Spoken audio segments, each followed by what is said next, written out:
Zaki yang alhamdulillah, mudah-mudahan beliau senantiasa Allah berikan kesehatan, Allah berikan kekuatan, kemampuan untuk menuntun, membawa, mengayomi para ikhwan wal akhwat. Mudah-mudahan kita sama-sama selamat di dalam kita berlayar mengikuti kapalnya Syekh Mursyid, guru kita Syekh Ahmad Shahibul Wafat Tajul Arifin, di dalam mengarungi samudra yang luas dengan bermacam-macam ombak badai yang menerjang, yang menghantam kapal Suryalaya yang dinahodai oleh seorang nahoda yang ahli, Mursyid Kamil Mukammil, Sultanul Awliya fi zamanih, Al-Arif Billah, Al-Alimul Allamah, Sahibul Bahril Karamah, Syekh Ahmad Sahibul Wafat Tajul Arifin.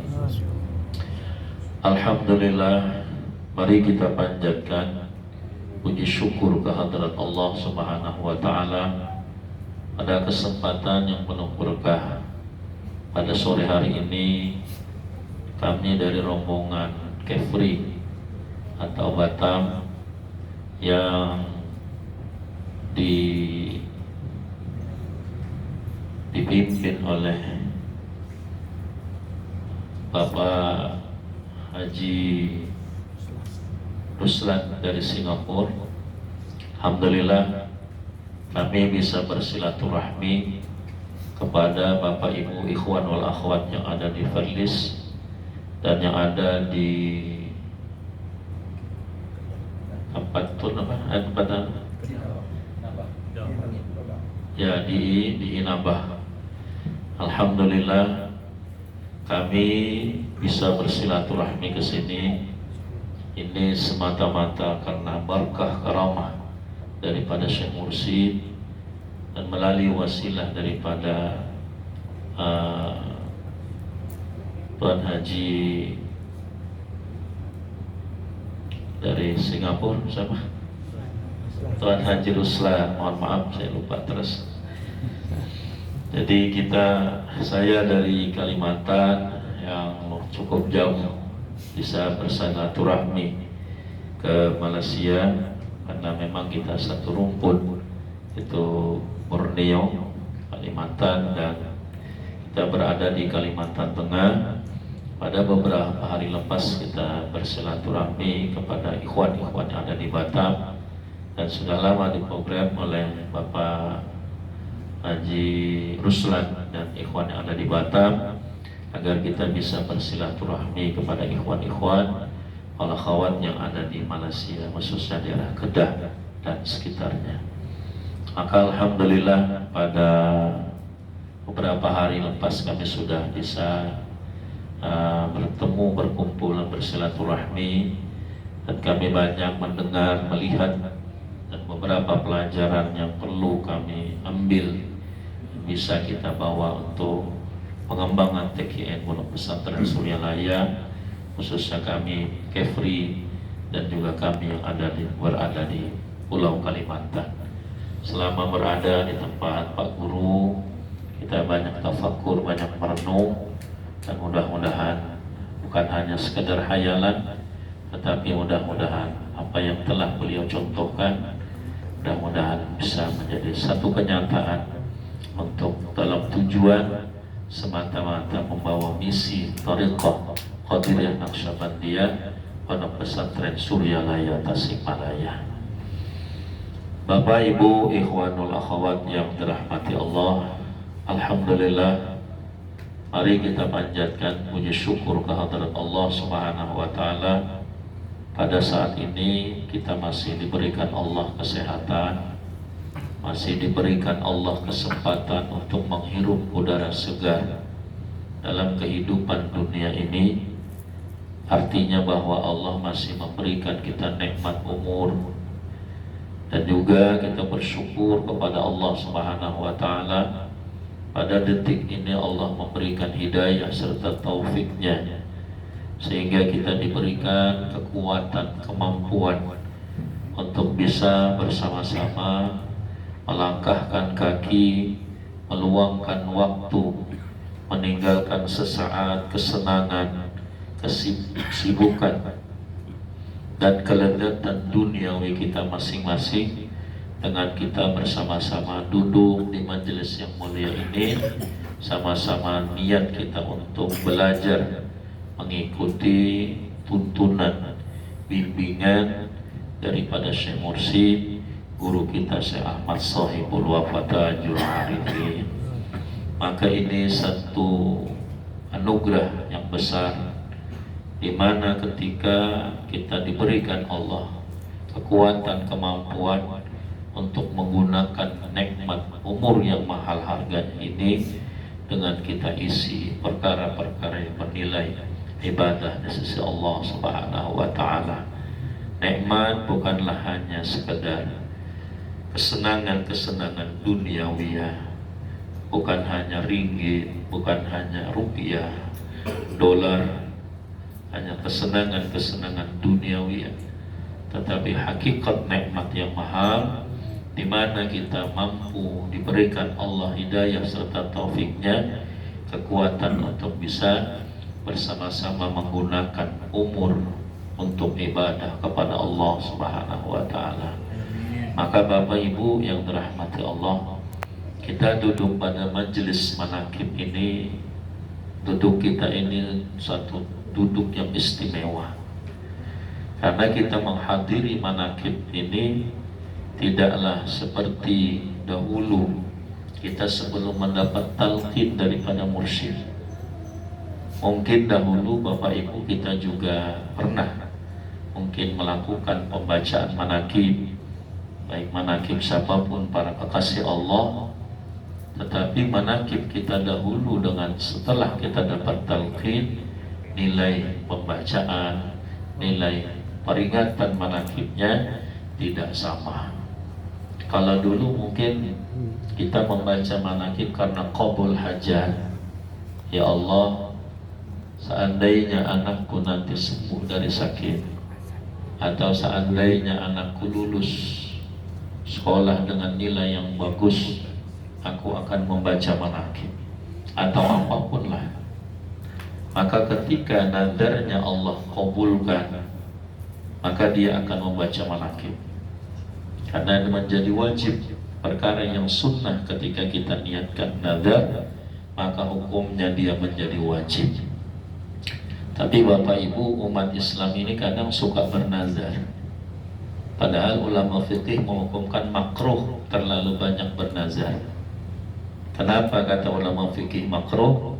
Karena takut kalau kita lupa dengan nadar kita, sebagaimana Nabi Allah Ibrahim lupa dengan nadarnya, maka Allah ingatkan karena beliau Nabi, kita bukan Nabi. Siapa yang ingatkan kita? Ini umat Islam yang sakit sedikit tak sembuh-sembuh, lalu mulai mengajar, ya Allah, kalau sembuh sakitku, aku akan baca manakib misalnya. Ternyata disembuhkan Allah, baru baca manakib.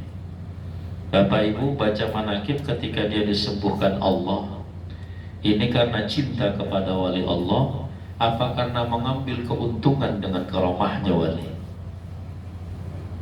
Bagaimana ini Bapak Ibu?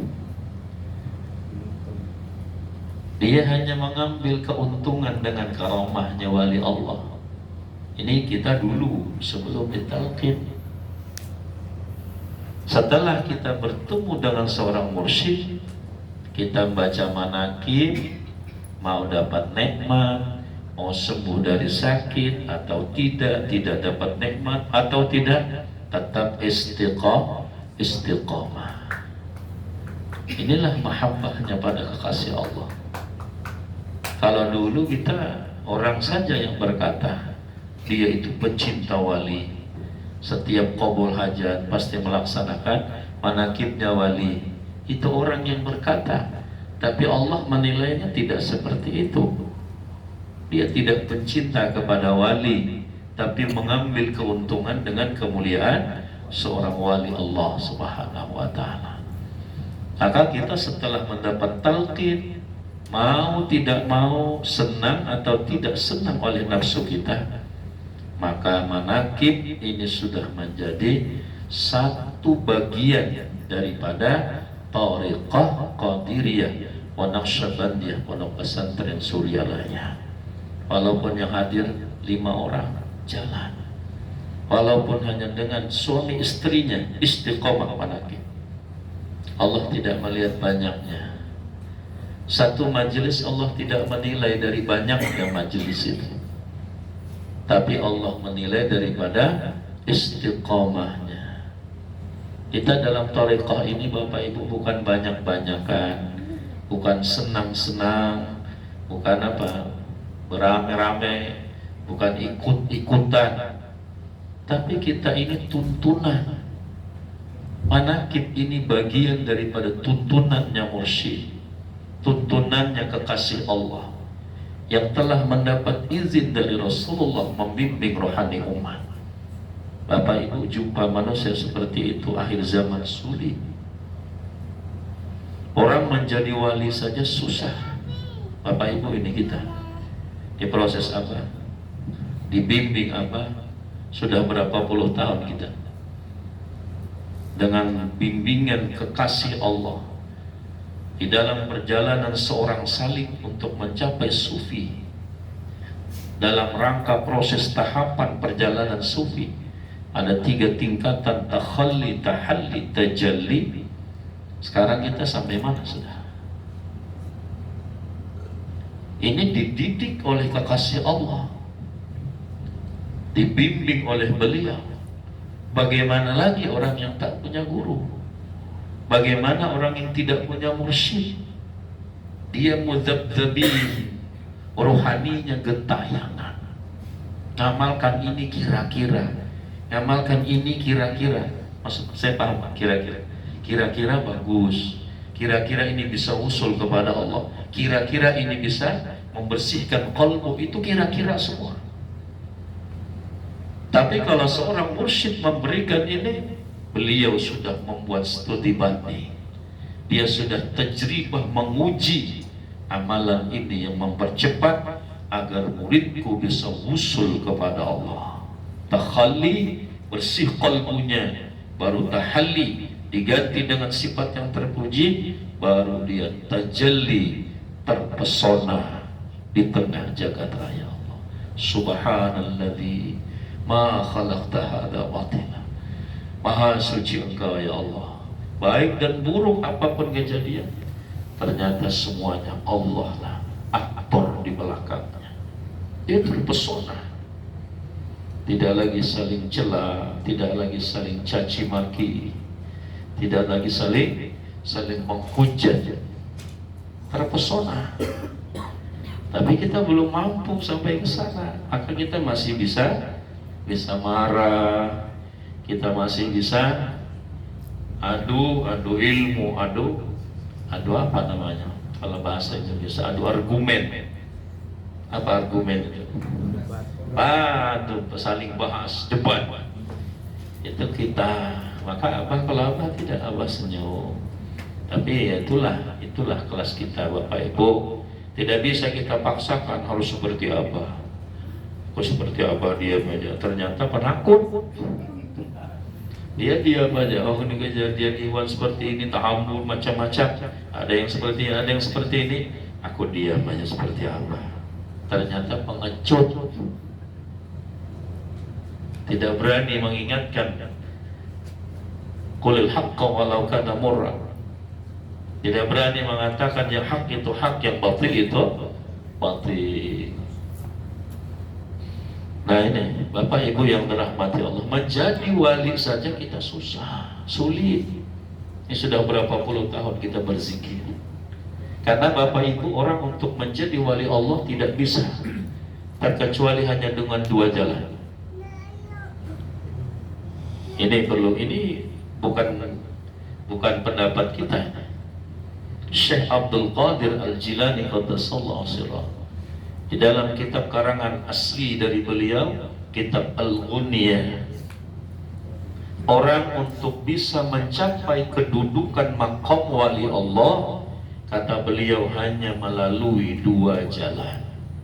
Kalau tidak melalui 2 jalan ini tidak akan bisa. Walaupun dia hebat baca kitab, Walaupun seluruh disiplin ilmu Islam dia kuasai, ilmu nahwu segalanya dia hebat, walaupun dia menguasai semua, kalau tidak lewat dua jalan ini, tidak bisa orang menjadi wali Allah. Yang pertama, melewati jalan murad. Apa murad itu? Murad itu diambil dari kata dasar dalam ilmu sharaf, arada yuridu iradatan, bahwa muridun wa dzaka muradun. Jadi apa arti murad? Murad itu Allah yang menghendaki dia jadi wali. Kalau Allah menghendaki, kun fayakun. Tidak ada yang bisa protes itu, tidak ada yang bisa bahas. Kalau Allah hendak, tidak ada yang mampu menahannya. Allah menghendaki Nabi Adam, Allah menghendaki Nabi Isa tanpa ayah, Nabi Adam tanpa ayah dan ibu, tidak ada yang bisa. Nah ini murad. Siapa yang dikehendaki Allah jadi wali tanpa guru? Siapa kira-kira? Pernah baca sejarah? Yang dikehendaki Allah jadi wali tanpa guru, Uwais Al-Qarni. Itu tidak ada gurunya. Silahkan kita buka. Hidupnya pada masa sahabat, tapi beliau derajatnya bukan sahabat. Beliau adalah tabi'in, karena tidak pernah jumpa dengan Rasulullah sallallahu alaihi wasallam. Di Uwais Al-Qarni, bahkan makam kewalian Uwais bukan hanya wali biasa, makam kewaliannya Kutubul Ghaus, wali kutub yang mampu menolong. Ini tidak ada gurunya Uwais ini. Kalau saya cerita panjang itu sejarah Uwais. Dalam kitab An-Nawadir itu panjang cerita beliau. Ini yang pertama, Allah, kata beliau, kata Syekh Abdul Qadir, Allah akan mengangkat orang jadi wali yang pertama dengan jalan murad. Yang kedua, murid. Murid itu orang yang ada keinginan. Tadi dikehendaki oleh Allah, ini yang ada kehendak, ada keinginan. Nah murid itu dia harus mencari seorang guru yang bergelar mursyid. Nah maka ketika dia bertemu dengan Syekh yang mursyid, secara hakikat dia telah mengikuti tuntunannya, dia menjadi murid daripada Syekh yang mursyid itu. Lalu apa tugas murid? Tugas murid hanya sami'na wa ata'na ya Syekh. Saya dengar, saya taati apa yang menjadi tuntunan bimbinganmu, hai guruku. Abah perintah zikir, zikir. Abah perintah khataman, khataman. Abah perintah manakib, manakib. Tidak usah, jangan lihat banyak sedikitnya. Aku semata-mata berkhidmat kepada guruku. Aku semata-mata itbah mengikuti tuntunan bimbingan guruku. Kita tidak mencari pujian, kita tidak mencari sanjungan, kita tidak mencari supaya dihormati, semata-mata mengharapkan ridha Allah. Ini tuntunan kekasih Allah, Bapak Ibu. Manakib ini tuntunan, bukan tontonan. Kita suka ditonton orang banyak loh. Oh alhamdulillah, jamaahnya banyak, sampai keluar pakai tenda. Kita nafsu, kita suka dengan tontonan itu. Manakib, amalan ini bukan tontonan, tuntunan kekasih Allah Subhanahu wa ta'ala. Inilah amalan mursyid kita tadi dari awal muqaddimah dan seterusnya sampai tausiah, sampai nanti kita baca salawat Bani Hashim. Nah ini Bapak Ibu yang dirahmati Allah. Nah maka kita bersyukur kita telah bertemu dengan mursyid. Kita bersyukur, ini anugerah yang sangat mahal harganya. Tetapi ada sekelompok makhluk Allah yang ingin agar kita melepaskan diri daripada tuntunan kekasih Allah. Nah ini hati-hati, perlu waspada. Bapak Ibu, ikhwan wal akhwat, ini perlu kita jadikan sebagai warning, peringatan. Karena dalam thariqah hanya ada dua. Yang pertama mursyid, yang kedua murid. Tidak ada yang di tengah-tengah. Ini dia di antara mursyid dan murid, tidak ada.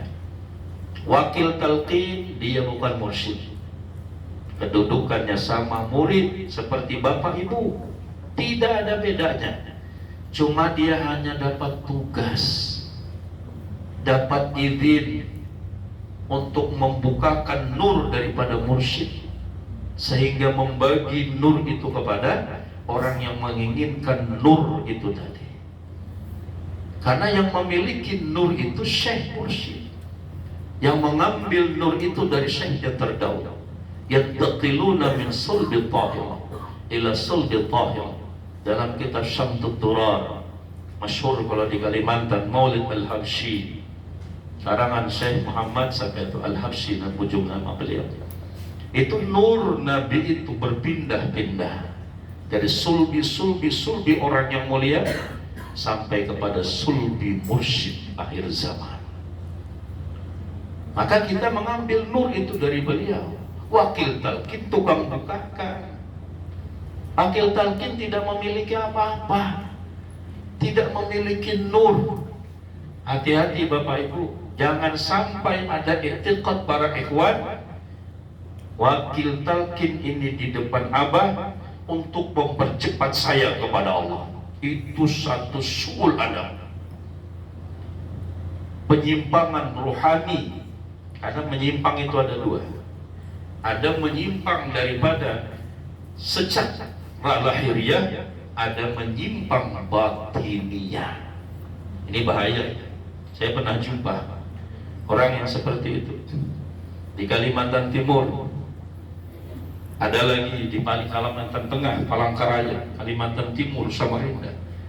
Saya jumpa mereka ketika mereka berzikir kalah Bapak Ibu, dia orang 5, kita 20 kalah suara zikir. Saking semangatnya,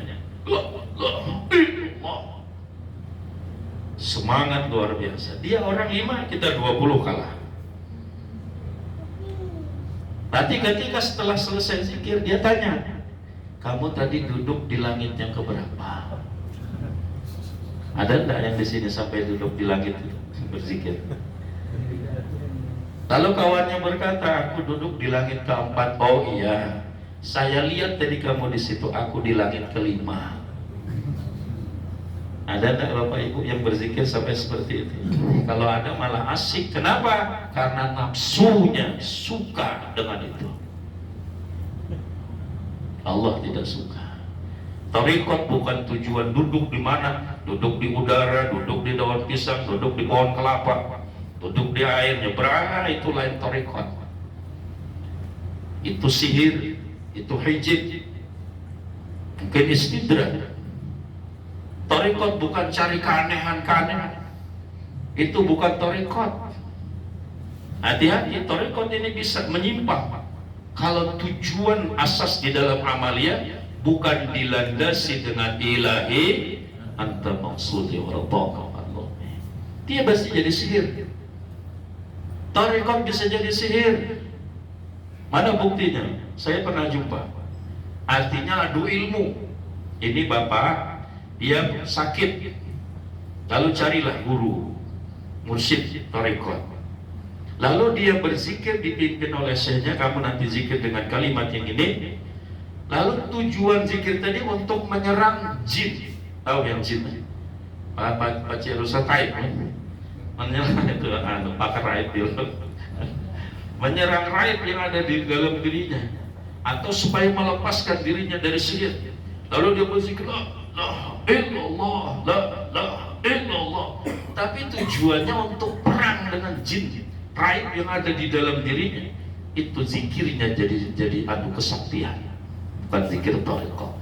La ilaha illallahnya bukan dilandasi karena Allah, tapi menghantam apa yang ada dalam dirinya.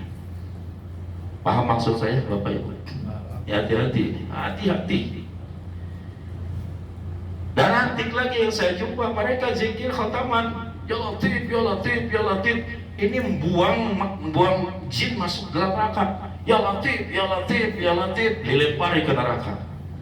Ada nggak yang seperti itu di sini? Kira-kira nafsu suka enggak? Suka nafsu kita sampai jadi Superman, jadi sakti, tangkapin jin, lempar neraka, lempar ke neraka. Ini hayalan semua. Itu karena penyimpangan lalu terjadi gangguan. Jangan ada tujuan yang lain. Jangan ada tujuan. Lalu ketika saya tanya kepada ikhwannya, pada salah satu ikhwan saya tanya, saya berapa kali datangin itu, karena dari rumah kami untuk sampai ke tempat mereka kurang lebih 16 jam naik kereta. Saya datangin berapa kali, alhamdulillah pelan-pelan kita luruskan. Bukan itu tujuan.